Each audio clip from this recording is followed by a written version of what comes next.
Mən atamın 30 il işlədiyi zavodun bağlanacağı günü heç vaxt unutmayacağam. O gün atam evdən çıxanda, adətən geyindiyi o tozlu torpaqlı gödəkçəsini geyinmədi. Köynəyini ütülədi, ətrini vurdu və güzgünün qarşısında uzun müddət qaldı.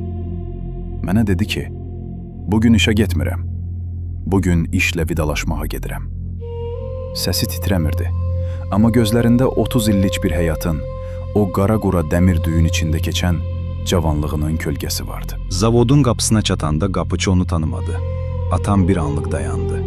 30 il hər gün içəri girmək üçün keçdiyi o darvazanın qarşısında yad biri kimi qalmaq. O an atamın qürurunun necə sındığını gördüm.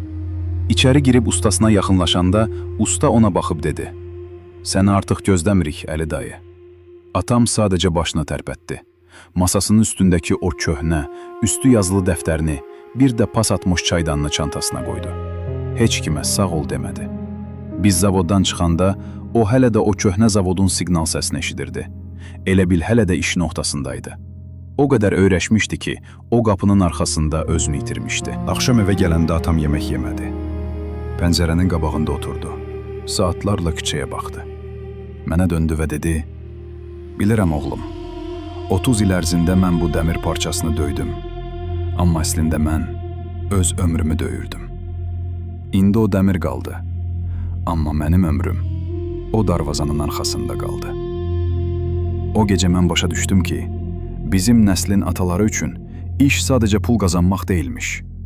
Onlar öz ruhlarını o dəzgahların arasında qoyub gedirmişlər.